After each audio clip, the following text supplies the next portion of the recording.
Baik, selamat malam Bapak Ibu. Ya, kita akan langsung saja mulai. Apakah suara saya jelas ya didengar ya? Maaf kalau ada background suara bayi ya. Bisa jelas nggak didengar? Jelas. Jelas ya, oke, baik. Saya akan share screen langsung. Ya, terima kasih Bapak Ibu sekalian dan juga Circles ya yang sudah memberikan saya kesempatan pada malam hari ini untuk melanjutkan ya filsafat cinta. Nah, jadi untuk minggu lalu bagi teman-teman yang mengikuti itu kita sudah sudah mempelajari mengenai cinta kepada Allah dalam pemikiran Agustinus ya. Nah, pada hari ini kita akan sama-sama melihat pemikiran Hannah Arendt ya, yang di sini bukan lagi cinta kepada Allah, melainkan cinta kepada dunia. Nah, sebelumnya saya ingin memberikan disclaimer seperti biasa ya, presentasi ini adalah riset pribadi dari saya dan bukan merupakan representasi pandangan pribadi ataupun institusi tempat presenter mengaji. Baik, dan ini sama seperti kemarin saya akan memulai dengan table of contents atau apa saja yang akan kita bahas pada hari ini ya. Yang pertama nanti kita akan bahas mengenai biografi singkat dari Hannah Arendt. Kemudian yang kedua pemikiran-pemikiran di sekitar Hannah Arendt. Kemudian yang ketiga kita akan belajar konsep manusia dan dunia menurut Hannah Arendt. Baru yang keempat kita akan masuk ke kritik Arendt terhadap konsep cinta Agustinus. Nah, nanti kita akan lihat kenapa harus berhubungan lagi ya dengan Agustinus. Dan yang kelima Amor Mundi dalam pemikiran Hannah Arendt. Dan yang keenam kesimpulan dan aplikasi. Oke, kita akan langsung saja masuk ke dalam biografi singkat dari Hannah Arendt ya. Nah, kita melihat siapa sih Hannah Arendt ini. Mungkin ada teman-teman yang belum mengenal ya siapa itu Hannah Arendt. Dia adalah seorang filsuf ya yang dia lahir di Jerman pada tanggal 14 Oktober 1906 dan dia berasal dari keluarga Yahudi dan sampai nanti juga dia akan tetap menjadi orang Yahudi ya dan dia mempertahankan identitasnya sebagai Jews. Nah, kemudian yang kedua bagaimana dengan pendidikannya? Nah, dia pertama-tama masuk ke Marburg University di tahun 1924 dan nantinya akan melanjutkan di Heidelberg University pada tahun 1926, di mana di sini nanti dia akan mengambil disertasi mengenai Agustinus. Kemudian bagaimana dengan keluarganya sendiri? Nah, dia pernah menikah dengan yang namanya Gunther Stern pada tahun 1936, tapi rumah tangga ini tidak bertahan lama ya. Nah, dia bercerai dan nanti dia akan nikah lagi di tahun 1940 dengan Henrik Blücher. Kemudian dia meninggal di New York pada tanggal 4 Desember 1975. Nanti kita juga akan cerita kenapa kok bisa dia dari Jerman pergi ke New York ya pada saat kematiannya tersebut, menjelang kematiannya. Nah, kemudian di sini tadi biografi singkat, di sini ada important events yang tidak boleh kita lewatkan ya, yaitu pada tahun 1924 ketika dia belajar di Marburg University, itu Arendt memiliki affair dengan Heidegger yang pada saat itu juga ada di University of Marburg itu. Dia sendiri adalah guru ya dari Hannah Arendt. Tetapi affair tersebut ternyata tidak bertahan lama, walaupun mereka tetap berhubungan di belakang ya selama beberapa saat begitu. Nah, kemudian tahun 1929 itu dia melanjutkan S3 ya, disertasi yang tadi di University of Heidelberg itu dia dibimbing oleh Karl Jaspers ya, seorang filsuf juga, dan disertasinya ini mengambil tema Love and Saint Augustine. Jadi dia khusus membahas cinta dari pandangan Agustinus ya. Nah, kemudian tahun 1933 dia sempat ditangkap oleh Gestapo karena menentang Nazi. Nah, memang selama kehidupannya Hannah Arendt ini selalu menentang yang namanya Nazi ya. Dan kemudian dia serta ibunya itu sempat ditangkap oleh Gestapo ya. Dan akhirnya pada tahun 1933 sampai 1936 mereka pun melarikan diri atau pindah ke Paris ya. Nah, kemudian tahun 1941 dia diusir dari Paris. Dan memang karena di Paris itu mulai terjadi ini ya, invasi oleh Nazi juga. Akhirnya dia itu lari lagi dari Paris dan kemudian dia pindah ke New York. Nah, di New York ini untungnya pada 1950 dia betul-betul mendapatkan kewarganegaraan Amerika. Ya, nah kemudian di Amerika ini juga lah dia terus menulis dan pada 1958 dia menerbitkan karya dia yang paling penting yaitu The Human Condition. Walaupun banyak sekali karya-karyanya yang lain, tetapi Human Condition dianggap sebagai karya Arendt yang sangat terkenal ya, penting gitu. Nah, kemudian di sini karya-karya dari Hannah Arendt ini saya hanya ambil beberapa ya, sebetulnya banyak sekali. Cuman di sini yang sering apa namanya atau terkenal gitu dibahas ya, yaitu The Origins of Totalitarianism, ini sangat terkenal juga. Kemudian Human Condition, kemudian juga On Revolution dan Eichmann in Jerusalem, itu menceritakan mengenai trial dari Adolf Eichmann di Yerusalem itu ya. Itu juga sangat terkenal ya karya dari Hannah Arendt ini. Nanti kita juga akan bahas sedikit-sedikit, tapi sebetulnya presentasi hari ini lebih ke the human condition itu sendiri gitu ya. Tetapi nanti kita juga akan bahas karya-karya yang lain gitu, terutama pemikiran-pemikirannya. Nah, sekarang kita akan masuk ke pemikiran di sekitar Hannah Arendt. Karena nggak fair kalau kita langsung ke pemikirannya, tapi kita nggak melihat ya apa saja sih yang kira-kira ada di sekitar dia, dan pastinya ada pengaruh ya. Entah itu pengaruhnya dia menolak pemikiran itu, atau pemikiran itu justru akan mempengaruhi pemikiran dari Arendt itu sendiri. Nah, pertama-tama di sini ada Rudolf Bultmann, itu adalah seorang teolog ya. Nah, Arendt sendiri kenal Bultmann itu di University of Marburg. Nah, Bultmann adalah dosen ya, kalau nggak salah itu adalah New Testament pada saat itu.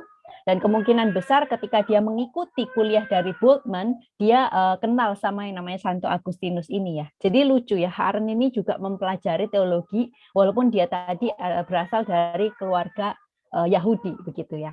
Nah, Bultmann sendiri itu memiliki pandangan bahwa orang Kristen itu tidak perlu bicara soal politik. Maksudnya secara aktif bergabung ya dengan politik dan berbicara mengenai politik itu nggak perlu.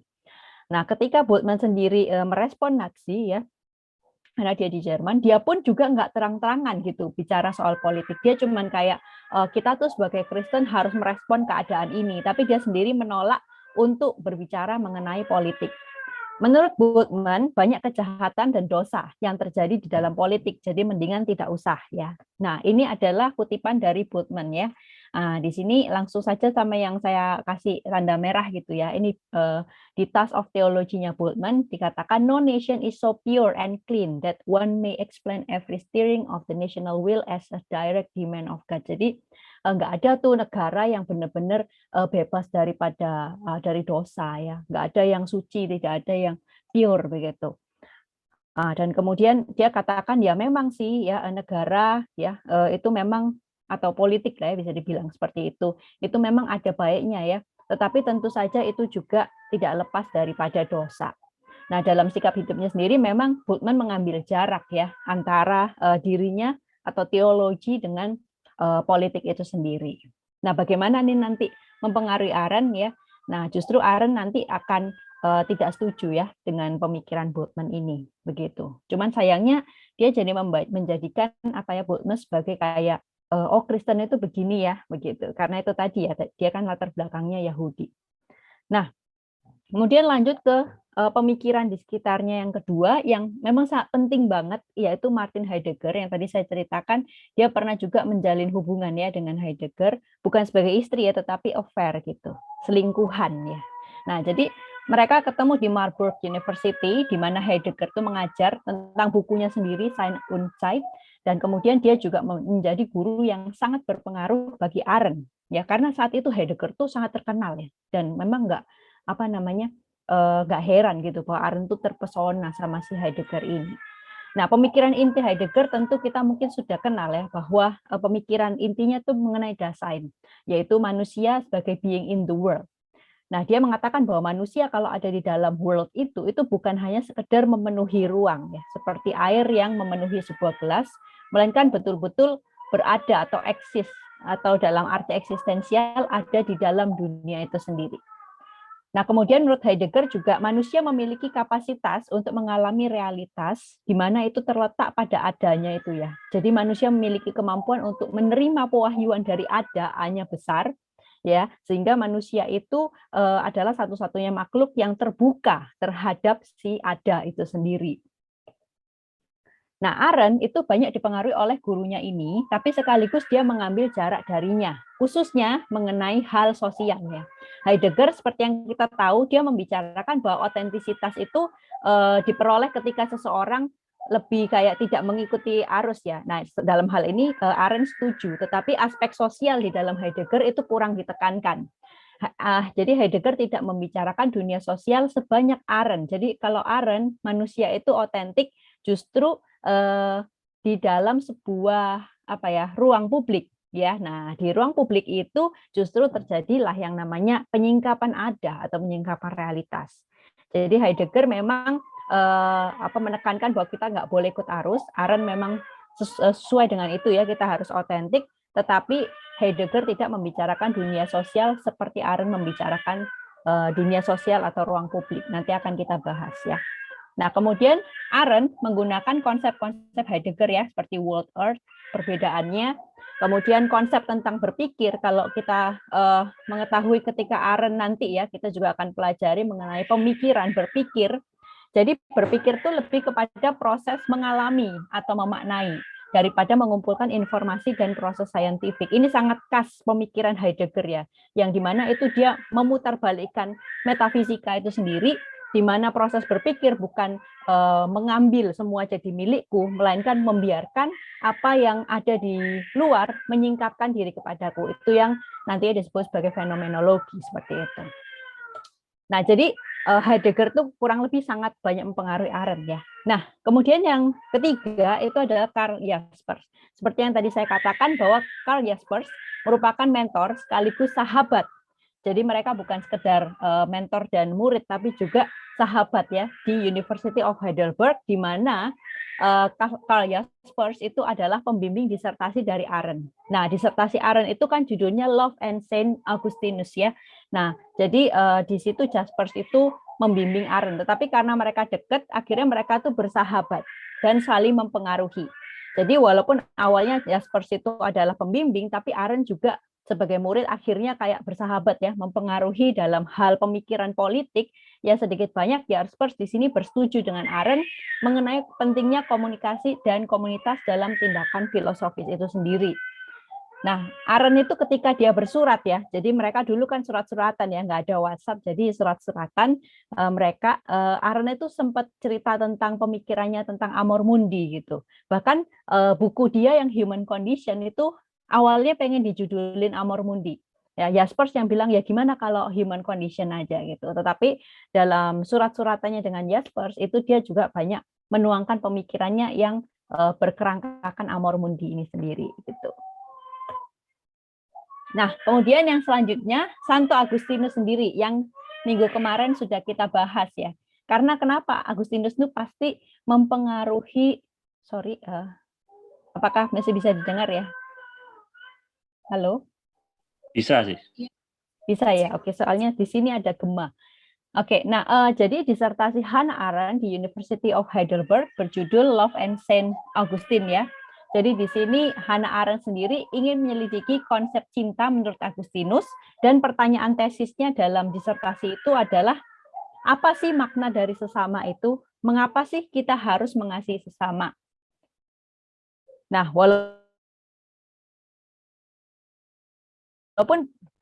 kalau di sini saya ada feedback, apakah ada mungkin mikrofon yang harus dimatikan ya Kak? Di sini feedback banget. Kalau di Halo? Kami aman ya Kak? Aman ya? Ya. Tes. Oke. Nah, jadi pertanyaan tesis dari Arendt ya untuk konsep cinta Agustinus adalah apa sih makna dari sesama? Itu kan katanya kan kasihilah sesamamu kan. Nah, apa makna sesama? Mengapa sih kita harus mengasihi sesama? Nah, walaupun pada akhirnya Arendt mengkritik konsep cinta dalam pemikiran Agustinus dan juga secara khusus kekristenan, tetapi Arendt juga menunjukkan apresiasinya pada pemikiran Agustinus. Apresiasi Arendt ini ya secara khusus ditunjukkan ketika dia membandingkan pemikiran Heidegger ya tentang Mitsein atau berada bersama dengan yang lain dengan karitasnya Agustinus. Nah, ketika pemikiran Heidegger tentang Mitsein itu walaupun berada bersama orang lain, dia fokusnya pada diri sendiri. Sedangkan Agustinus itu betul-betul fokus dalam konsep karitasnya, kalau yang kemarin kita belajarin bareng, itu fokusnya kepada intersubjektivitas atau penyingkapan yang lain melalui cinta.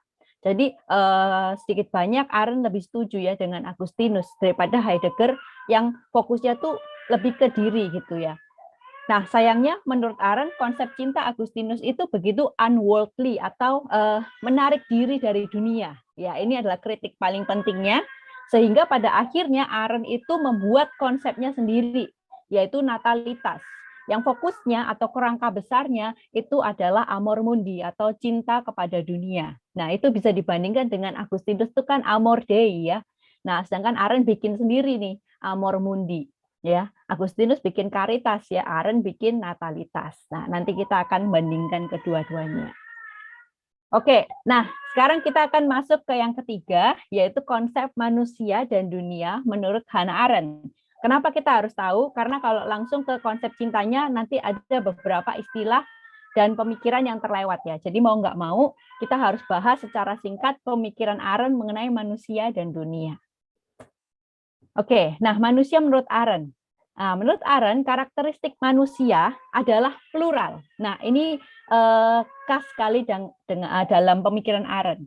Nah, ini quotes-nya, man, yaitu man itu berarti manusia secara plural ya. Not man, man itu maksudnya orang tunggal yang tinggal di bumi dan juga menempati dunia. Ya. Nah, jadi menurut Arendt, setiap manusia itu unik atau berbeda, satu dengan yang lain punya pemikiran yang berbeda. Nah, dalam keunikannya itu, manusia memiliki kemampuan untuk berkumpul, bertukar pendapat, sekaligus membatasi diri dengan yang lain. Jadi pluralitas atau berkumpul dengan yang lain, bertukar pikiran dengan yang lain, berbeda pendapat dengan yang lain, itu adalah sebenarnya karakteristik manusia yang khas. Nah, terus dia bandingin dengan domba ya. Kalau domba itu bisa bicara, domba itu tidak akan berdiskusi dan bertukar pendapat. Karena semua domba itu memiliki pikiran yang sama, nggak perlu diskusi, nggak perlu bertukar pendapat. Ya, tetapi kalau manusia, karena manusia itu unik dan karakteristiknya adalah pluralitas, maka manusia itu memiliki kemampuan untuk bertukar pikiran ya dengan yang lain. Nah, jadi manusia yang plural akan selalu berelasi dengan yang lain, bertukar pendapat dan melihat dunia dengan cara yang berbeda. Diumpamakan seperti meja yang bundar gitu ya. Kemudian kita duduk di sekitar meja tersebut dan kita dalam pembicaraan itu kita mengungkapkan apa yang ada dalam pikiran kita, orang lain juga mengungkapkan dalam pikiran mereka sendiri dan kita berbeda pendapat. Nah, itu sebetulnya karakteristik manusia dan ruang di mana kita berbicara itu disebut sebagai ruang publik. Nah, ini mungkin sedikit-sedikit mirip dengan Habermas. Nah, Habermas sendiri memang dipengaruhi oleh Arendt gitu ya. Nah, sebaliknya manusia yang terjebak dalam individualisme atau yang sendiri-sendiri aja hidupnya ya dan tidak menghidupi pluralisme itu dia berada dalam ruang privat. Tadi kan ruang publik ya. Nah, ruang privat ini nggak direkomendasikan oleh Arendt karena kalau kita sendirian terus, ada di ruang privat terus, kan berarti kita nggak bertukar pikiran kan. Berarti kalau misalkan kita nggak bertukar pikiran dan kita nggak mendengar pendapat dari orang lain, berarti kan kita itu fokus hanya kepada pikiran kita sendiri kan. Nah, kalau fokusnya pada pikiran kita sendiri dan parahnya kalau pikiran kita itu jahat atau jelek, terus nggak ada yang mengkritik dan kita terisolasi dalam pikiran kita sendiri, itu bisa menjadi kejahatan gitu ya. Jadi Arendt itu sempat menyinggung Adolf Eichmann itu yang orang yang mendukung Nazi itu yang jahat banget ya, yang dia ikut dalam trialnya. Menurut Arendt dia itu lebih ke bukan jahat sebenarnya, bukan monster gitu, tapi dia itu sendirian terkurung dalam pemikirannya sendiri dan lebih lagi dia nanti terkurung oleh totalitarianisme. Nanti akan kita bahas ya.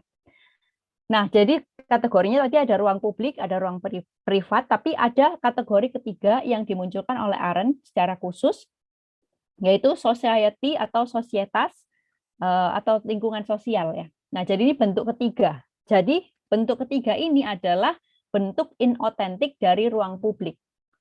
Nah, jadi sosietas atau tadi lingkungan sosial itu adalah ruang publik yang pseudo atau yang palsu, yang enggak otentik ya. Jadi dia itu memang terdiri atas banyak orang, Ya kan, tadi kan kalau banyak orang itu kan ruang publik, tapi kalau yang sosietas ini walaupun terdiri dari banyak orang, tapi orang-orang yang ada di situ tidak memiliki kebebasan berpendapat dan bertindak. Jadi apa yang mereka tuh kumpul-kumpul hanya untuk menyamakan pendapat dan untuk kepentingan dan kebutuhan dia sendiri. Contohnya adalah di masyarakat modern ya. Nah, kita juga lihat tuh di masyarakat kita gitu, ada kelompok-kelompok gitu yang terdiri atas banyak orang, tapi ternyata dia diikat bersama bukan karena mereka mau mengungkapkan pendapat dan mengkritik pendapat orang lain, tapi ikatannya itu adalah ikatan-ikatan yang privat, yang hubungannya dengan produksi, konsumsi, ekonomi, dan budaya massa. Dia memberikan contoh tren ya. Kalau tren dalam dunia modern itu kan misalkan trennya itu rambut pendek gitu ya, semuanya ikutin rambut pendek, atau trennya duduk di kafe, semuanya ikut-ikutan duduk di kafe minum kopi gitu. Nah, tampaknya bersama-sama kan gitu. Tampaknya bersama-sama untuk mengikuti tren tersebut, tapi apakah itu bisa dibilang ruang publik? Tidak. Ya karena sebetulnya kita melakukan itu hanya untuk yang mengikuti tren saja, untuk apa namanya budaya massa begitu kan. Begitu juga kalau kita kayak kerja di suatu perusahaan gitu kan, kita bareng-bareng teman kerja gitu ya. Nah, ikatan itu belum tentu adalah ikatan ruang publik. Bisa aja ikatan itu hanyalah ikatan produksi dan konsumsi, hanya untuk dapat gaji aja gitu ya tiap bulan begitu. Tapi bukan bukan bisa dibilang ruang publik yang dimana kita bisa mengungkapkan pendapat kita, karena sebetulnya orang-orang ini walaupun berkumpul bersama nggak bebas berpendapat gitu loh, ya kan? Karena dia cuma diikat oleh suatu sistem seperti itu. Nah, jadi manusia-manusia tadi yang dalam sosietas, mereka terikat itu bukan karena ingin berbagi dunia, ingin membangun dunia, melainkan karena kebutuhan dan keinginan yang sama saja gitu ya. Jadi egosentrisme sebetulnya. Nah, dalam sosietas manusia hanya berpikir tentang dirinya sendiri dan terpaksa terikat dengan orang lain supaya keinginan atau kebutuhannya terpenuhi. Jadi itulah yang disebut ruang publik yang inotentik.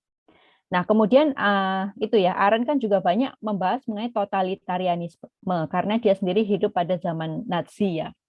Nah, dia mengatakan bahwa dalam totalitarianisme Nazi, kesadaran moral seseorang telah dikalahkan oleh suara yang sama, ya, yaitu pemujaan terhadap Hitler sebagai standar moral tertinggi. Jadi tuh walaupun komunitas itu mendukung si Hitler gitu ya, tapi sebetulnya itu menurut dia sosietas. Karena tidak ada pendapat yang berbeda. Jadi kalau ruang publik itu harus bisa mengungkapkan pendapat yang berbeda. Dan dalam totalitarianisme tidak mungkin atau tidak diizinkan seseorang itu bebas berpendapat seperti itu. Nah, kemudian kita sekarang pindah ya, dunia menurut Arendt. Amor mundi kan, jadi apa sih dunia itu? Nah, dalam human condition, Arendt itu membedakan antara kata world dengan earth ya. Kalau world itu digambarkan sebagai rumah bagi manusia yang bercirikan stabilitas, kemudian memperhadapkan manusia dengan orang lain tadi ya. Jadi natur manusia kan plural tuh.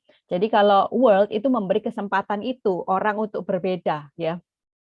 Kemudian mereka memiliki institusi jangka panjang dan juga kebudayaan. Jadi ini mirip banget gitu sama konsep negara gitu kan. Cuman menurut Arendt negara yang nantinya dikuasai totalitarianisme dan modernisme itu cenderung tidak lagi menyediakan world gitu, hanya menyediakan earth, yaitu bumi tempat makhluk biologis berdiam. Jadi menurut Arendt, manusia yang plural itu memerlukan world, rumah untuk mereka mewujudkan pluralitas mereka. Sebab itu manusia harus berusaha dalam kebebasannya untuk mewujudkan world bagi dirinya dan generasi berikutnya. Nah, itu tadi manusia harus mencintai dunia. Jadi dunia yang dimaksud di sini bukan earth, yaitu bumi secara biologis ya, tetapi world, yaitu rumah tempat di mana manusia bisa mewujudkan karakteristiknya untuk sebagai makhluk yang plural tadi. Nah, menurut Arendt, world tadi ya itu sudah dihancurkan oleh totalitarianisme, barbarisme serta modernisme. Jadi dalam tadi seperti yang saya jelaskan, dalam totalitarianisme itu nggak mungkin seseorang bisa mengungkapkan pendapat yang berbeda karena mereka tunduk kepada sebuah rezim atau kepada seseorang. Nah, jadi seseorang ini memaksa manusia yang ada di dalamnya untuk mengikuti proses natural. Maksudnya proses natural di sini adalah gini, manusia itu adalah makhluk yang unnatural, ya menurut Arendt. Unnatural dalam hal dia itu bebas, dia itu unexpected atau tidak terduga, dia itu selalu berbeda, dan dia itu unik, dia itu plural. Ya, tetapi dalam totalitarianisme, makhluk yang unnatural itu dinaturalkan. Artinya mereka tidak lagi menjadi makhluk yang tidak terduga, melainkan menjadi makhluk-makhluk terduga yang mengikuti satu pandangan tertentu tanpa adanya perlawanan. Ya. Nah, Arendt mengatakan bahwa totalitarianisme adalah unnatural process of the natural. Jadi totalitarianisme itu menaturalkan manusia tapi dengan cara yang tidak natural, alias di dalam ancaman, kekerasan, dan paksaan itu sendiri. Nah, sedangkan barbarisme menurut Arendt adalah bentuk dari worldlessness. Karena orang yang barbar itu kan selalu maunya tidak membangun dunia gitu. Jadi mereka itu menghancurkan saja, nggak ada rasa memiliki atau ingin membangun dunia. Nah, sebaliknya, karakteristik worldlessness itu juga adalah selalu bentuk dari barbarisme. Jadi setiap orang yang nggak mencintai dunia atau yang escape dari dunia, itu juga adalah barbarisme. Nah, demikian juga dengan modernisme yang tadi menekankan individualisme. Dia menghilangkan natur manusia yang plural, yang unexpected tadi. Dia juga menyoroti tren ya, yang tadi saya sudah bahas, di mana tren mencoba mengubah manusia yang plural atau unik menjadi satu jenis. Semuanya ngikutin yang viral, semuanya ngikutin yang trending gitu. Jadinya tidak ada lagi yang berbeda, padahal kan manusia itu unik ya. Nah, maka Arendt akhirnya menjuduli bukunya dengan human condition. Kenapa enggak human nature? Ya kan? Karena menurut Arendt, manusia itu selalu terkondisi dengan tempat ia atau lingkungan dia berinteraksi. Nah, tapi di sisi lain, ia menggambarkan bahwa manusia juga memiliki kapasitas untuk memodifikasi dunia tempat ia hidup. Nah, ini adalah quotes dari Hannah Arendt. Men are conditioned beings because everything they come into contact with turns immediately into a condition of their existence. Jadi segala sesuatu yang kita berinteraksi bersama itu menjadi kondisi dari diri kita gitu. Tapi sebaliknya juga manusia bisa, karena dia condition beings, dia juga bisa mengkondisikan ya, di mana dunia tempat dia tinggal itu juga bisa dikondisikan. Dia punya kebebasan untuk mengubah, untuk membangun dunianya sendiri begitu. Nah, sekarang balik lagi ke manusia ya, tapi ini lebih kepada nanti aktivitasnya. Nah, vita activa. Jadi menurut Hannah Arendt, manusia itu merupakan makhluk yang bertindak atau action ya. Nah, hal ini tentu bertentangan dengan konsep agama, di sini kurung buka khususnya Kristen, maupun pemikiran filsafat yang bercirikan kontemplasi atau vita kontemplativa ya. Nah, sebetulnya awalnya pertentangan ini kan dibuat udah lama ya dari filsuf tradisional yang mengedepankan manusia sebagai makhluk yang berkontemplasi daripada manusia sebagai makhluk yang bertindak. Menurut mereka kalau cuman bertindak doang justru itu dia nggak berpikir tuh ya. Jadi orang yang berfilsafat itu atau orang yang berkontemplasi itu dia adalah yang betul-betul manusia gitu. Nah, kemudian ini diputar balik oleh Karl Marx. Kalau menurut Karl Marx yang penting itu vita activa ya. Sedangkan kalau yang vita kontemplativa itu sebenarnya struktur yang dibentuk oleh kaum borjuis yang mengontrol kehidupan masyarakat. Jadi kalau vita kontemplativa itu justru harus ditolak karena dia itu struktur yang mengatur orang-orang di bawahnya, hanya dimiliki oleh orang-orang borjuis. Nah, bagaimana dengan Hannah Arendt sendiri? Hannah Arendt memang membedakan ya antara keduanya, tetapi ia juga tidak memandang satu lebih tinggi dari yang lainnya. Tetapi jujur saja dia memang lebih menyebut manusia itu sebagai vita activa, di mana di sini dia berfokus ya manusia sebagai vita activa dan dia membagi vita activa sebagai 3 aktivitas manusia. Yang pertama adalah labor. Nah, labor ini bersifat natural, yaitu berlawanan dengan manusia yang harus selalu unnatural tadi yang sudah saya jelaskan. Jadi ini dipicu oleh kebutuhan biologis manusia. Jadi ini kerja, tapi kerjanya itu lebih kepada didorong oleh kebutuhan, ya. Jadi dia itu fokusnya ke earth ya, yaitu tempat di mana dia tinggal. Pokoknya tuh dia berfokus pada perut lah ya, istilahnya dia mau makan gitu kan. Jadi lebih berfokus pada biological needs-nya manusia gitu. Nah, terus salah satu ciri kerja yang labor ini, pekerjaannya itu kayak terus-menerus, ada. Selalu ada dalam proses produksi terus-menerus. Contohnya ya, kalau kita bandingkan produksi makanan versus benda seni. Kalau benda seni itu kan selesai kita produksi ya udah berarti jadi gitu kan. Tapi kalau produksi makanan itu akan terus-menerus tidak pernah selesai. Nah, itu produksi makanan contoh dari labor. Ya, kemudian di sini bersifat privat karena dia sama sekali tidak berujung pada kebutuhan orang banyak atau dunia, melainkan dia lebih kepada diri sendiri ya. Yang penting aku makan, aku hidup gitu. Nah, menurut Aren memang labor itu kan penting ya. Tetapi kalau seseorang cuma berhenti di labor, maka Aren menyebut orang ini adalah spesies yang worthless ya. Jadi dia apa ya, cuman fokus sama dirinya kan tadi kan manusia itu harusnya kan plural kan, harusnya di ruang publik kan. Tapi karena labor ini cuman fokus ke diri dia sendiri, berarti dia itu adalah makhluk yang nggak mencintai dunia, makhluk yang worthless lah gitu. Nah, to labor meant to be enslaved by necessity. Jadi kalau kerja yang labor ini itu dia itu kayak diperintah oleh kebutuhan-kebutuhan saja gitu. Jadi ini tingkat aktivitas manusia yang bisa dibilang itu paling paling rendah lah ya, gitu paling kecil gitu. Nah, kemudian yang aktivitas kedua itu adalah work. Nah, kan bingung ya, semuanya juga artinya kerja gitu, tapi yang ini katanya pakai work gitu. Nah, work itu adalah kebalikan dari labor. Karena work ini artinya kerja untuk membangun dunia. Nah, mengubah animal laborans yang tadi apa namanya, dikenakan kepada labor menjadi homo faber atau manusia yang bekerja. Nah, disinilah yang dimaksud menghasilkan sebuah karya, contohnya karya seni.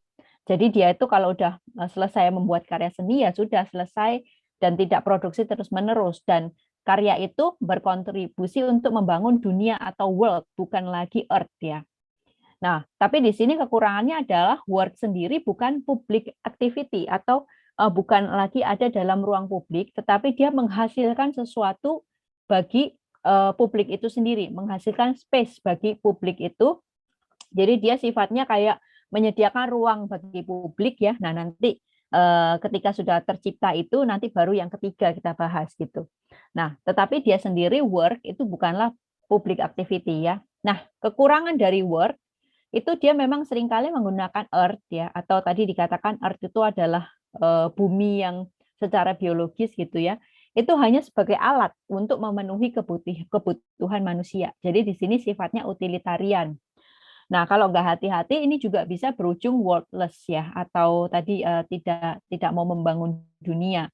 Apalagi kalau ini dipraktekkan di dunia modern. Contoh, misalkan seni gitu ya. Seni itu kan harusnya kayak kalau udah selesai ya udah dan itu kebutuhannya untuk menghasilkan space bagi publik dan itu bisa didiskusikan gitu kan karya seni dan kemudian itu juga apa namanya menghasilkan sesuatu, membangun dunia ini gitu kan. Tapi kalau dalam zaman modern bisa jadi art atau karya seni itu diproduksinya sama seperti karyanya labor tadi ya.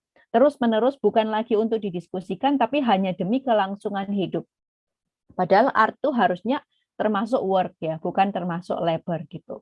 Nah, jadi di sini mesti hati-hati walaupun work ini baik ya, tapi dia juga ada kekurangan yaitu tadi bisa terjun ke dalam utilitarian dan juga kalau apa namanya dia didorong oleh labor jadinya masuk ke labor juga gitu. Nah, yang ketiga sorry ini quotes-nya ya. Work give human artifice. Nah, jadi apa namanya kerja itu sendiri itu bisa memberikan space ya, jadi memberikan ruang bagi manusia ya untuk ruang yang stabil gitu ya bagi manusia untuk nanti dia melakukan aktivitas yang ketiga di dalam ruang publik. Nah, aktivitas yang ketiga ini yang paling tinggi ya, yaitu action. Nah, action itu adalah yang membedakan manusia dengan binatang secara unik. Jadi action sendiri yaitu kapasitas manusia untuk berinteraksi dengan orang lain. Kegiatan action ini melibatkan kebebasan atau inisiatif masing-masing pribadi dan sifatnya unpredictable. Nah, jadi kalau kita berinteraksi dengan orang tuh kan hasilnya juga bisa unpredictable ya, nggak bisa diprediksi gitu hubungan dengan orang lain. Action juga berhubungan erat dengan speech. Action itu bersifatnya publik ya dan berlangsung dalam ruang publik tadi. Jadi itu sudah termasuk ke dalam aktivitasnya orang-orang yang ingin membangun dunia ya dan aktivitas yang ada dalam ruang publik. Jadi ini naturnya kondisi manusia tadi gitu ya, manusia yang plural itu harus melakukan action di dalam ruang publik itu sendiri. Nah, menurut Arendt kehidupan privat berhubungan dengan semata-mata necesitas tadi ya, kebutuhan saja. Tapi kalau kehidupan publik yang ditandai oleh action itu bercirikan kebebasan. Jadi manusia itu execute their freedom gitu ya di dalam action ini. Action dihubungkan dengan natalitas atau kelahiran baru, a new beginning yang nanti akan kita bahas ya. Nah, kira-kira seperti itu pemikiran Arendt ya mengenai manusia, dunia, dan aktivitas manusia. Nah, sekarang kita masuk ke dalam kritik Arendt terhadap konsep cinta Agustinus dan kekristenan secara khusus ya.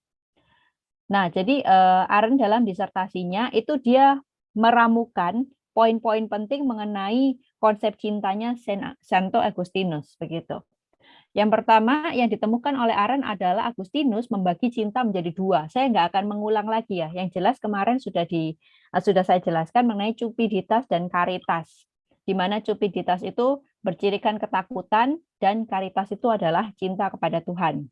Tapi dua-duanya ini digolongkan oleh Arendt sebagai cinta love as a craving atau cinta yang mengingini ya, mengingini, yang satu mengingini Tuhan, yang satu mengingini non Tuhan begitu.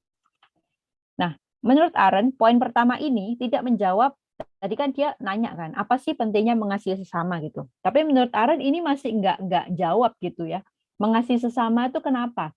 Justru konsep pembedaan caritas dan cupiditas itu justru menyoroti bahwa mencintai dunia termasuk apa yang ada di dalamnya tidak akan mencapai kebahagiaan sejati. Ya kan, itu kan yang dibilang cupiditas itu kan kekurangannya dia nggak akan mencapai kebahagiaan kan, kecuali kalau dia tidak mencintai Tuhan. Nah, cinta kepada Tuhanlah, bukan yang kepada dunia, yang akan membawa kebahagiaan sejati. Loh, berarti nggak menjawab dong. Terus kenapa kita harus mengasihi sesama atau dunia gitu? Kalau kita sendiri hanya berfokus pada Tuhan. Terus dia lanjut lagi ke poin yang kedua. Jadi poin yang kedua dikatakan bahwa manusia, ini langsung saja karena kemarin sudah saya jelaskan ya.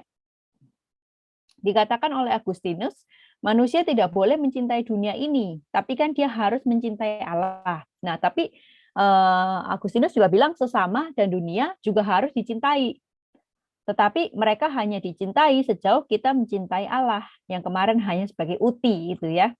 Nah, jadi dunia itu dicintai hanya sebagai ciptaan Allah yang baik. Nah, menurut Arendt, poin kedua masih belum menjawab mengapa sesama itu penting dan dicintai. Arendt beralasan, jadi sumber keberadaan sebagai ciptaan Allah memang itu menimbulkan alasan ya, mengapa sih kita harus mencintai sesama dan dunia? Iya, karena mereka ciptaan Allah yang baik, ya berarti kita harus mencintainya karena itu adalah ciptaan Allah. Tapi menurut Arendt, ini masih belum menunjukkan mengapa kita memiliki relasi dengan manusia lain. Jadi kalau misalkan saya berteman dengan Kak Dimas gitu ya, saya tuh cuman berteman karena Kak Dimas itu ciptaan Allah gitu ya. Tetapi sebenarnya relasi ini sendiri menurut Arendt ya, apakah betul-betul hanya murni karena sama-sama ciptaan gitu loh. Jadi kalau misalkan saya melihat Kak Dimas tuh hanya sebagai ciptaan Allah, jadi itu kayak gimana ya, relasinya itu putus gitu. Semuanya terhubung karena ada Allah, karena kita ciptaan Allah. Ya kan? Nah, jadi apakah relasi kita dengan manusia lain hanya sekedar karena sama-sama ciptaan Allah? Apakah betul-betul nggak ada relasi antar manusia yang terlepas dari sama-sama ciptaan Allah? Jadi kalau Allahnya dilepas, apakah betul-betul nggak ada tuh relasi saya dengan orang lain gitu ya? Nah, kemudian yang ketiga yang Hannah Arendt temukan dalam Agustinus, nah memang ini di poin ini pertanyaannya terjawab nih. bagaimana manusia terhubung satu dengan yang lain? Jadi Agustinus menjawabnya dari sejarah manusia dan sejarah keselamatan dalam Kristus. Jadi kita itu bisa terhubung dengan yang lain karena pertama, Adam sebagai nenek moyang kita yang sama-sama bisa mati dan juga sama-sama berdosa. Itu disebut sebagai common past ya. Nah, terlebih lagi kita sejajar dan kita itu bisa berelasi satu sama lain karena adanya sejarah keselamatan, yaitu penebusan Kristus. Jadi menurut Aren tentang Agustinus ya, penebusan Kristus berdampak pada semua manusia. Kan anugerah melalui Kristus sudah dicurahkan kan. Nah, oleh sebab itu kita melihat manusia itu sebagai makhluk yang dianugerahi. Ya, jadi hidup dalam anugerah juga memampukan manusia mencintai sesama sebagai bentuk yang kemarin saya jelaskan sebagai imitatio Christi. Nah, menurut Aren, oke, berarti terjawab nih ya, relasi kita dengan orang lain itu karena selain sama-sama ciptaan Tuhan, karena sudah ada sejarah tuh, sejarah penciptaan dan sejarah penebusan. Memang ini tuh unik ya, unik Kristen gitu. Bukan saja ya itu tadi ya. Nah, namun menurut Aren tetap ada yang kurang. Wah, apa nih ya? Jadi kritik Aren terhadap konsep cinta Kristen ya, secara keseluruhan mungkin ya. Jadi cinta Kristen ala Agustinus ya berfokus pada cinta kepada Allah atau caritas, bertujuan kepada Allah sehingga dunia hanya sekedar alat atau sarana untuk mencapai Allah. Jadi menurut Aren ini nggak ada bedanya dong dengan cupiditas. Kan cupiditas itu juga apa namanya mencintai itu nggak pernah puas ya, dan tujuannya itu juga ada dalam apa ya? Ada dalam sesuatu yang mencari yang lain gitu kan. Nah, karitas itu juga tujuannya Tuhan kan. Nah, bedanya cuma tujuannya Tuhan, tapi sama aja dunia dijadikannya sekedar sarana. Menurut dia nggak ada bedanya begitu. Nah, cinta kepada sesama yang dihasilkan dari cinta kepada Allah dalam rangka menuju Allah. Jadi sesama tidak lagi menjadi tujuan dari cinta itu sendiri. Jadi sesama itu adalah sarana untuk kita mencapai Tuhan. Ya, itu kritik Aren yang pertama. Yang kedua, menurut Aren, cinta Kristen itu bersifat unworldly, apolitis, dan isolated. Nah, ini secara khusus secara umum ya, cinta dalam kekristenan. Menurut Aren, cinta Kristen itu unworldly atau jauh dari dunia, eskapisme ya, karena fokusnya itu Tuhan. Jadi dunia itu dianggap sebagai justru sesuatu yang hanya alat ya menuju Tuhan begitu. Kemudian cinta Kristen juga selalu bersifat apolitis. Di sini cinta ini tidak bisa digunakan dalam politik. Ini kutipan Aren, in politics love is a stranger. Itu menurut dia ya. Nah, jadi contohnya orang yang diopresi akan merasa diopresi atau ditekan ya, akan merasa tetap sabar dalam ketertindasannya tanpa usaha untuk menegakkan keadilan. Jadi di sini cinta itu apa ya? Apolitis, dan menurut Aren itu juga bertentangan dengan natur manusia yang selalu plural, di mana kepluralannya itu juga nanti akan menciptakan politik ya. Nah, menurut Aren cinta Kristen yang macam seperti itu nggak cocok untuk dijadikan dasar bagi politik. Nah, nanti kita akan lihat apa yang diajukan Aren sebagai dasar dari politiknya ya. Nah, kemudian isolated, Aren memberi contoh ya, komunitas Kristen di zaman Agustinus itu mereka memisahkan diri dari dunia ini dan mengajarkan individualisme. Nah, Aren mengatakan bahwa orang-orang Kristen cukup bertanggung jawab dalam kejatuhan Republik Roma karena orang-orang Kristen bersikap apolitis dan individualistis. Jadi istilahnya mereka nggak mau ikut-ikutan gitu ya, padahal udah tahu kan ini keadaannya genting tuh, tapi orang Kristen kayak ya udahlah kita nggak ikut-ikut ya gitu. Mereka bersikap apatis ketika terjadi sesuatu kepada dunia sebab mereka menunggu dunia yang lebih baik.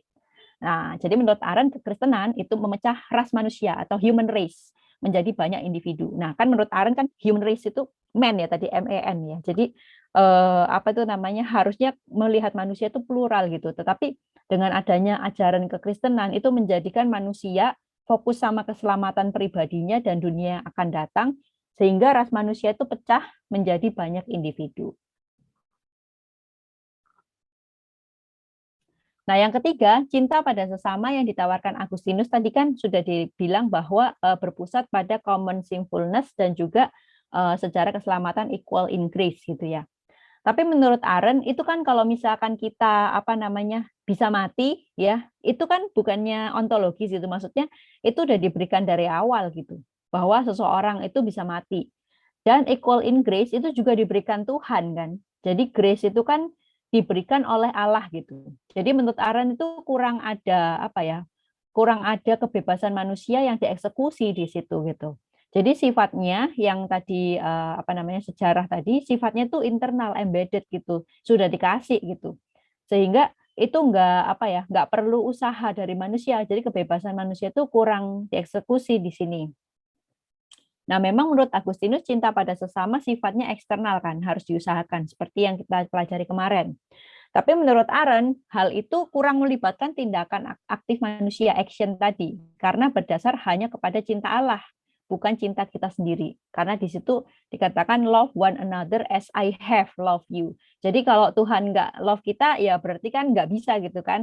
Jadi kayak kurang ada usaha dari manusia itu sendiri. Padahal kan Arendt itu sangat menekankan adanya action begitu. Nah, oke. Next. Nah, jadi kesimpulan dari kritik Arendt itu bahwa dia itu nggak setuju, walaupun dia menghargai namanya pemikiran Agustinus dan kekristenan secara umum mengenai cinta tadi.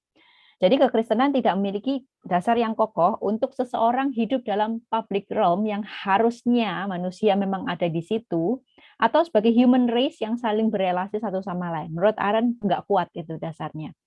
Nah, bagi Arendt hidup dalam public realm sangatlah penting.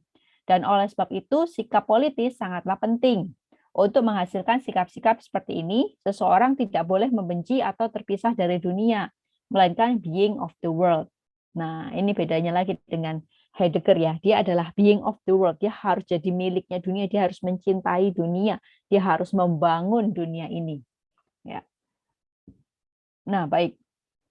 Nah, sekarang kita baru akan masuk ke amor mundi dalam pemikiran Hannah Arendt.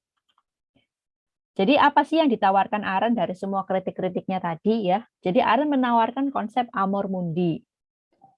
Nah, amor mundi atau cinta pada dunia itu adalah cinta yang berasal dari rasa tanggung jawab atas dunia, tapi juga mengandung kritik keras pada dunia. Nah, memang Arendt sendiri nggak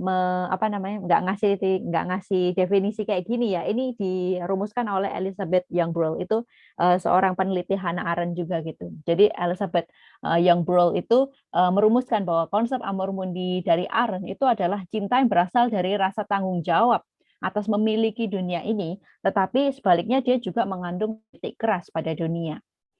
Nah, perbedaannya dengan tadi yang dikritik oleh Arendt, cinta yang seperti ini pada dunia ini itu menjadikan dunia sebagai tujuannya. Jadi dunia bukan sekedar alat atau means ya menuju tujuan yang lain ya. Nah, dasar teori Arendt dari amor mundi itu adalah natalitas. Apa sih natalitas itu ya? Nah, jadi menghadapi totalitarianisme, modernisme, dan society atau sosietas yang tadi sudah saya jelaskan di awal yang semakin marak, Arendt mengajukan konsep natalitas yang berhubungan dengan aktivitas manusia yang tertinggi, yaitu action. Nah, secara umum natalitas sendiri kan berarti kelahiran ya. Tetapi yang dimaksud Arendt di sini itu lebih dari kelahiran secara fisik, tapi lebih kepada kelahiran secara filosofis. Nah, natalitas adalah kelahiran manusia yang melakukan action, aktivitas yang tertinggi dari manusia. Dan ini dilakukan di dalam ruang publik dan motivasinya adalah amor mundi atau cinta kepada dunia. Natalitas mengaktualisasi kapasitas manusia yang selalu unexpected, bebas, dan memulai yang baru bersama yang lain. Jadi manusia itu tidak boleh itu dibatasi menjadi makhluk yang natural, makhluk yang expected, makhluk yang tidak bebas. Nah, dia kasih contoh uniknya yaitu Yesus ya, walaupun dia nggak percaya Yesus itu Tuhan ya. Tapi Yesus dalam politik forgiveness-nya itu adalah mencerminkan manusia yang selalu unexpected gitu. Istilahnya kalau kita dipukul ya expected-nya kita dipukul balik kan. Tetapi Yesus mengajarkan yang namanya forgiveness yang nanti akan dihubungkan dengan mukjizat ya. Nah, nanti kita akan bahas di segmen selanjutnya. Dan kemudian Gandhi juga ya, dikatakan dijadikan contoh orang yang natal, orang yang mengalami natalitas itu sendiri. Nah, ketika seorang mengalami natalitas, barulah ia dapat mencintai dunia secara bersama-sama. Nah, kemudian di sini adalah kutipan dari Human Condition ya, bukunya Arendt ya. Di sini bisa dibaca ya, teman-teman. The fact of natality, di mana action itu bisa dilakukan dalam natalitas. Jadi apa namanya, kelahiran dari orang-orang yang baru itu adalah awal yang baru ya, di mana dia bisa melakukan action itu sendiri. Nah, kalimat terakhir menarik, it is this faith in and hope for the world. Jadi di sini dia gunakan juga istilah faith and hope, tapi kepada dunia ya, di mana dia diekspresikan itu melalui natalitas. Nah, sama seperti dia mengambil itu ya, kutipan Injil, a child has been born unto us. Menurut dia itu kan Yesus itu lahir untuk dunia, demikian juga manusia itu lahir untuk dunia, secara literal untuk dunia, untuk mencintai dunia. Nah, sekarang kita akan fokus lagi pada filsafat natalitasnya ya. Ini saya supaya gampang saya bagi menjadi tiga poin. Yang pertama adalah natalitas sebagai prekondisi. Nah, memang natalitas pertama-tama adalah kelahiran manusia ke dunia ini ya. Tetapi yang dibicarakan Arendt ini bukan kelahiran secara biologis, melainkan dia lebih bicara filosofis di sini ya. Dalam natalitas atau kelahiran, seseorang itu dibawa kepada dunia. Ya, jadi melalui aktivitasnya dalam dunia, seseorang menemukan rumahnya di dunia. Jadi ketika seseorang lahir di dunia, itu dia sendiri sudah terbuka kepada dunia dan dia sendiri sudah dilahirkan bagi dunia untuk mencintai dunia. Sebenarnya manusia sudah memang dikondisikan atau prekondisi ini, yaitu dilahirkan bagi dunia.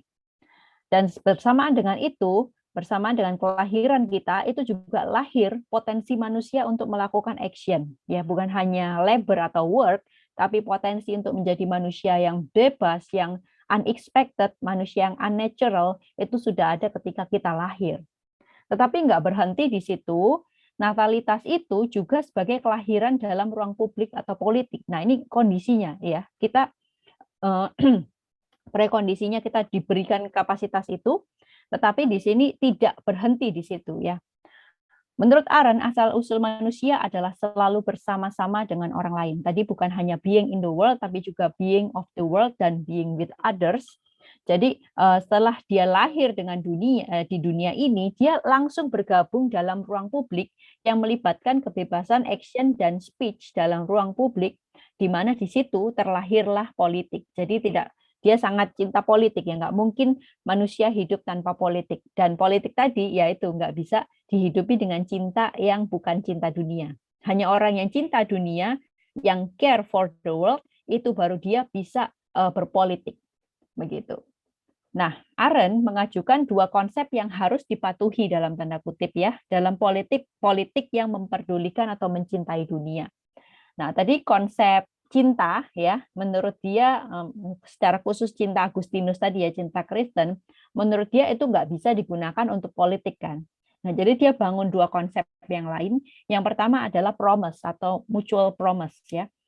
Nah, menurut Arendt harus ada perjanjian yang disepakati itu bagi pihak-pihak yang mengikuti itu ya. Nah, karena ketika kita mengadakan promise, ya mutual promise, itu akan mengurangi ketidakpastian di masa depan. Nah, kita semua kan makhluk yang plural, makhluk yang unexpected, makhluk yang bebas, dan kita memiliki kesempatan yang sama untuk action, ya. Dan kita nggak bisa undo the action.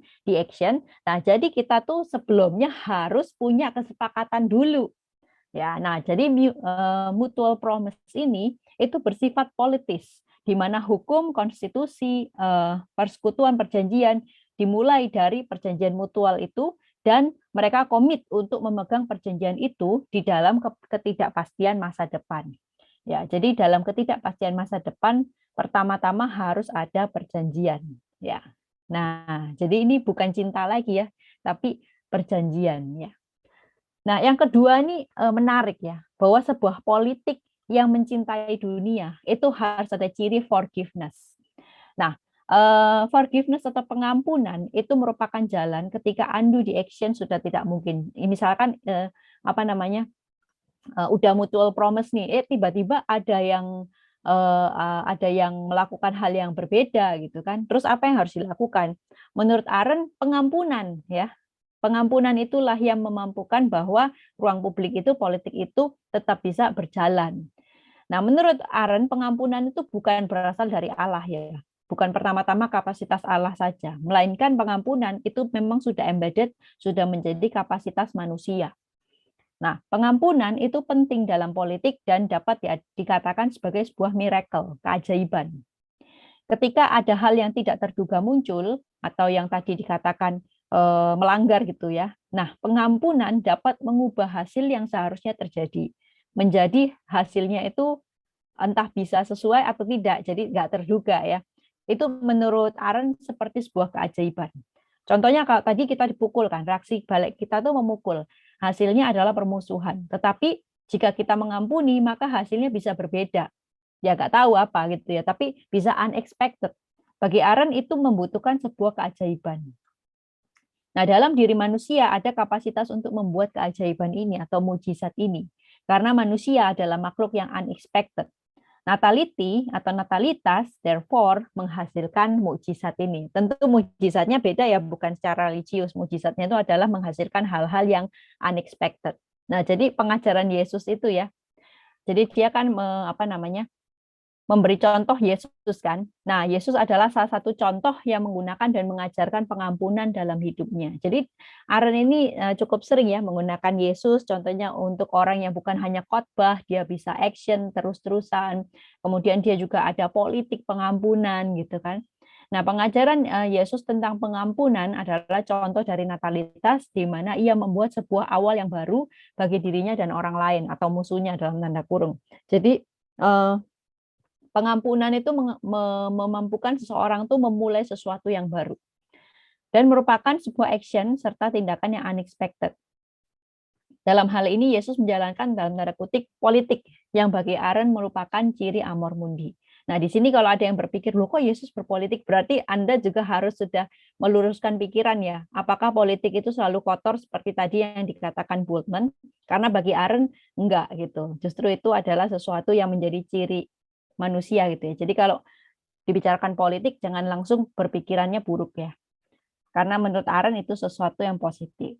Namun demikian, Arendt sendiri tidak mempercayai Yesus sebagai Kristus, hanyalah sebagai Yesus historis saja yang pernah hidup di dunia ini. Arendt juga menolak kekristenan karena menurut Arendt ajaran Kristen memisahkan orang dari dunia ini, bersifat unworldly, jadi mengejar ini ya, dunia yang lain ya. Dan juga yang jadi fokus itu adalah individu, yaitu keselamatannya masing-masing. Nah, kemudian yang ketiga itu natalitas sebagai rebirth. Sebentar lagi ya, kita selesai. Jadi menurut Arendt, ketika berada dalam natural process atau kekuasaan totalitarianisme atau arus modernisme, itu membuat manusia tidak lagi action, ya, dan akhirnya mereka kayak ikutin proses natural, padahal manusia selalu adalah makhluk yang unnatural ya. Maka perlu adanya rebirth ya, atau di sini regenerasi versinya Arendt gitu ya, yaitu kesadaran manusia untuk melawan, untuk memulai yang baru, yang dia itu nggak hanya seperti orang mati ya, walaupun dia harusnya udah lahir ke dunia, tapi dia itu harus memulai sesuatu yang baru. Nah, ini adalah ciri dari mencintai dunia, ya, amor mundi, di mana mencintai bukan berarti dia ngikutin arus dunia ya, tetapi ada juga kritik terhadap dunia. Nah, prosesnya adalah thinking ya. Berpikir membuat seseorang dapat melihat dunia secara apa adanya. Nah, di sini dalam tulisan Arendt Understanding and Politics, dia mengatakan bahwa thinking atau understanding itu sangat penting buat kita supaya kita itu bisa to be at home in the world. Ya. Nah, jadi ya istilahnya gini, orang kalau sudah ikut arus tuh nggak lagi berpikir ya, gitu loh. Nah, jadi kita tuh harus berpikir. Kenapa kita harus berpikir? Supaya kita tuh jernih melihat dunia. Dunia misalkan sedang nggak baik-baik saja kan, berarti kita tuh membutuhkan mikir supaya kita bisa melihat dunia sebagaimana adanya, sedang nggak baik-baik saja gitu. Nah, yang kedua adalah judging. Judging itu sifatnya politis ya. Nah, di sini intinya adalah kita itu selalu bersifat kritikal terhadap dunia. Jangan cuman seperti orang yang totalitarianisme tadi ya, hanya satu point of view saja, tapi kita juga bisa kritis gitu terhadap apa yang ada di sekitar kita. Itu juga adalah bentuk amor mundi. Nah, oke. Nah, jadi itu ya unik ya. Nah, sekarang kita cepat saja untuk kritik terhadap pemikiran Arendt ya. Nah, Arendt itu yang pertama tidak benar-benar melihat kekristenan secara utuh ya. Nah, di mana Agustinus waktu di City of God itu ya, dia memandang bahwa City of God itu kan memang New Jerusalem kan, kayak lebih sifatnya eskatologis kan. Menurut Arendt kan ya udah berarti Agustinus itu ngajarin orang Kristen supaya nggak peduli dengan dunia. Padahal kalau kita cermatin Agustinus itu juga bicara mengenai keadilan ya, yang harus ditegakkan di dunia ini bukan nanti, tapi di sini melalui negara. Meskipun ya tidak disangkali Agustinus mengatakan kondisi itu bukanlah keadilan yang City of God, itu jauh banget gitu ya.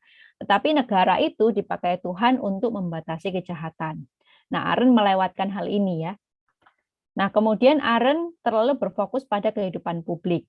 Nah, tentunya Arendt itu berbeda dengan Heidegger. Tapi apakah dia tidak terlalu fokus nih pada kehidupan publik? Bukankah kehidupan privat itu juga adalah bagian dari manusia gitu. Kalau dia kan selalu mencirikan manusia itu adalah orang-orang yang ada dalam ruang publik kan. Nah, apakah ruang privat hanya semata-mata membuat manusia jadi berkacamata kuda atau maksudnya dia pikirannya jadi aneh gitu, hanya terisolasi pada dirinya sendiri? Apakah ruang privat juga tidak dibutuhkan oleh manusia?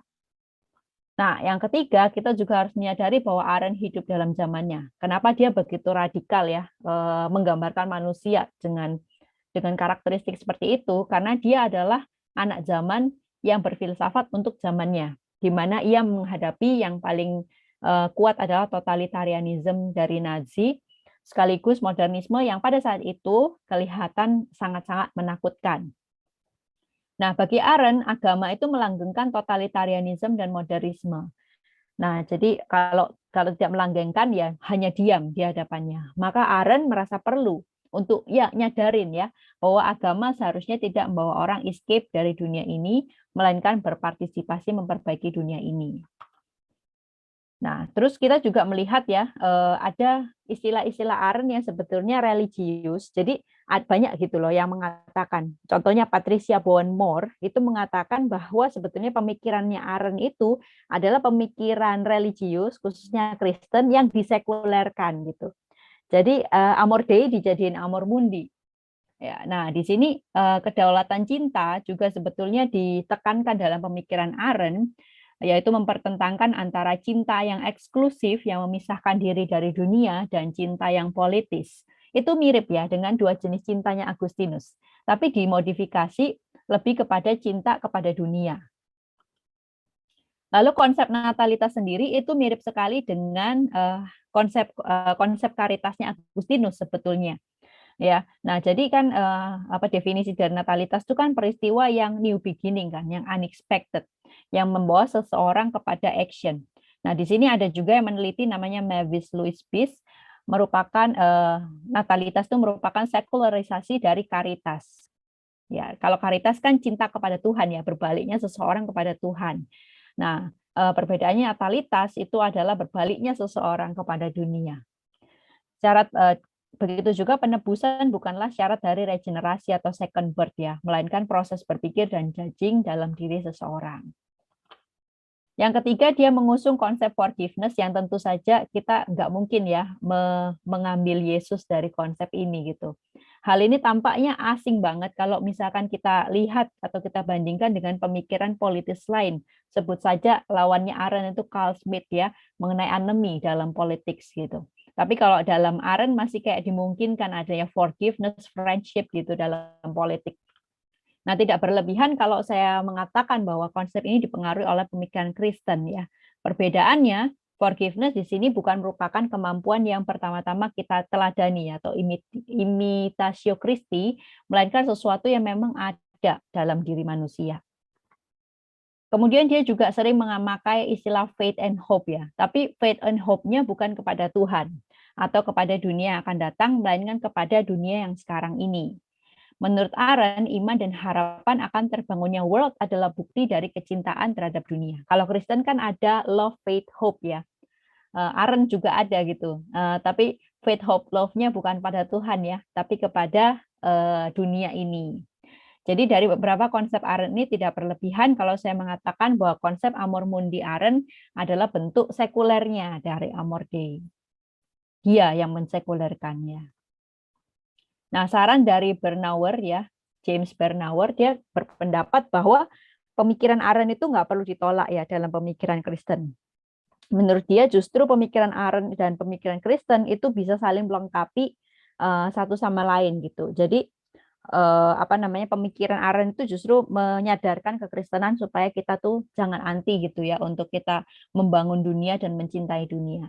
Bukan berarti kita istilahnya bergabung dalam dosa-dosa dunia gitu, melainkan kita membangun dunia ini sebagai tempat yang memang ditinggali bersama-sama untuk kita dan generasi yang berikutnya.